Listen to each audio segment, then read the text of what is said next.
बिस्मिल्लाहिर्रहमानिर्रहीम अस्सलाम वालेकुम। Welcome to alarm vlog.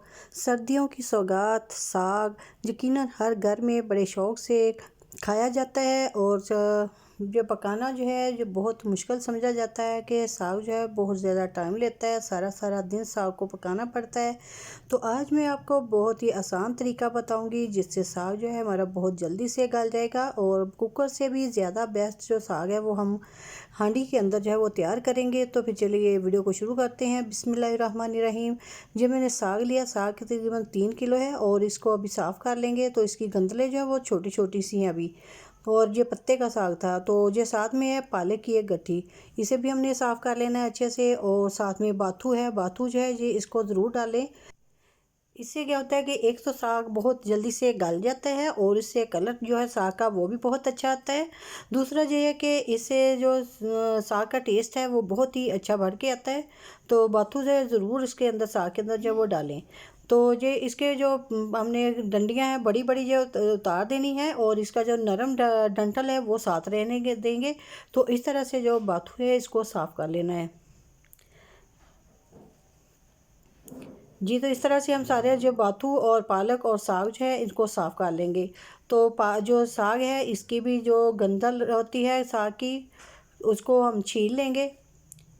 तो जो पत्ता है उसको हमने उतार लेना है ऐसे ही। जो पत्ते का साग है तो ज़ाहिर है इसके पत्ते जो है सारे हम साग के अंदर ऐसे ही डालेंगे और इसकी जो मोटी डंडी है सिर्फ वही उतारेंगे। और इसको हमने रफली सा कट कर लेना है, दरमियाना सा, ना बहुत ज़्यादा बारीक है ना ज़्यादा मोटा है।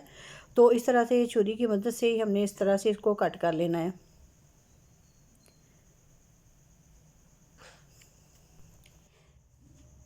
जी। तो माशाल्लाह से सारा साग जो है मैंने कट कर लिया है। पालक और बाथू जो है उसे भी ऐसे ही कट कर लिया है।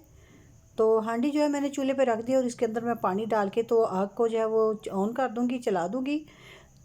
तो साथ में मैं जब तक ये पानी गर्म हो रहा है मैं साग जो है उसे अच्छे से वॉश कर लूँगी। साग को हमने बहुत अच्छे से मल के वॉश करना है ताकि इसके अंदर से जो रेत और मिट्टी वगैरह बिल्कुल अच्छे से साफ़ हो जाए जी। तो साग मैंने वॉश कर लिया है और अब मैं इसे ऐसी साथ साथ हंडिया के अंदर जो है वो डालती जाऊँगी। पानी हमारा थोड़ा थोड़ा सा गर्म हो चुका है और इस पॉइंट पे आगे तो हमने साग जो है वो भी साथ साथ ऐसे ही डालते जाना है। सारे साग को डालने के बाद इसे मैं तकरीबन पौने घंटे के लिए कवर करके रखूँगी और इसको ऐसा ढक्कन लगाएंगे कि जिससे जो इसकी भाप जो है वो बाहर ना निकले।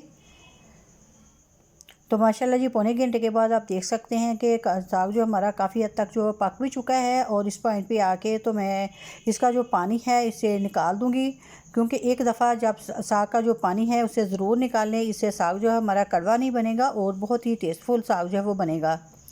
तो एक दफ़ा पानी जो है साग के अंदर से ज़रूर निकालें। तो इसी तरह से मैं सारा जो साग का पानी है उसे निकाल दूँगी। और दूसरी साइड पे मैंने चूल्हे के ऊपर जो है वो पानी गर्म होने के लिए रखा हुआ है।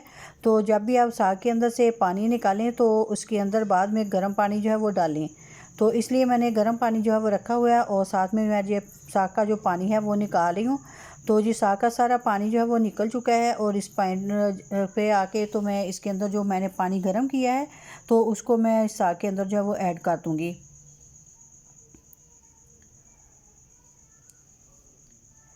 अब हमने उतना पानी ऐड करना है कि हमें निकालने की ज़रूरत ना पड़े, क्योंकि अब हम पानी बिल्कुल नहीं निकालेंगे। तो इसको पकने के लिए ऐसे ही रखूँगी तब तक जो मैं मिर्चें जो है वो रेडी कर लूँ। तो मिर्चें मैंने ली हैं, ये तकरीबन 1 पाव मिर्चें हैं। तो इनको मैं अच्छे से जो है वो ग्राइंडर के अंदर डाल के तो ग्राइंड करूँगी। बिल्कुल बारीक हमने मिर्चों को जो है पीस लेना है। तो मिर्चों को मैंने पीस लिया है। अब जब आप देखें कि साग भी जो है पक रहा है तो इसे पकते हुए साग के अंदर मिर्चें भी डाल देंगे और साथ में डाल देंगे नमक।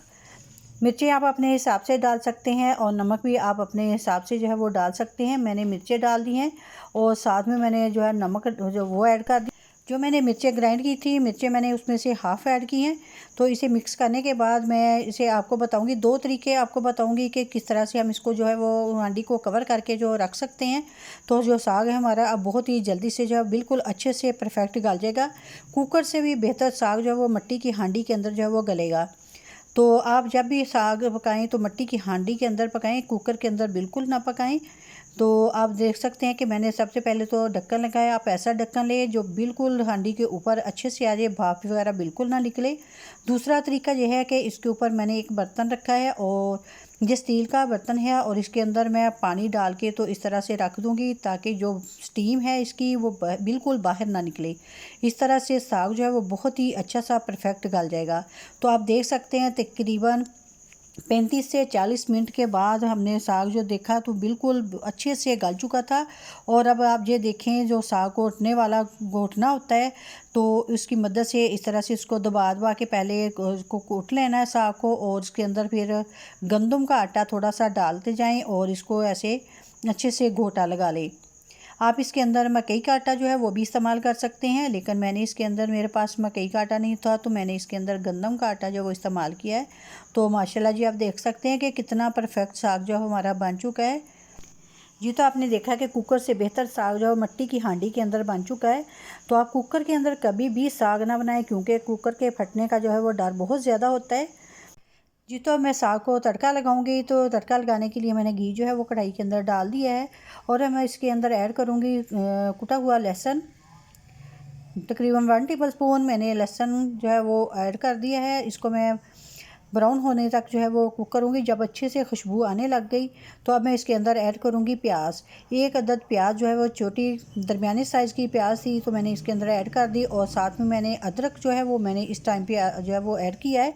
हम इनको इतना अच्छे से भून लेंगे कि जब प्याज अच्छे से हल्के से ब्राउन हो जाएंगे तो फिर मैं इसके अंदर ऐड करूँगी साग।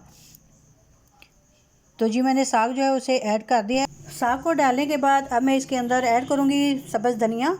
सब्ज़ धनिया मैंने काफ़ी सारा डाल दिया है, इससे साग के अंदर खुशबू जो है बहुत अच्छी सी आएगी।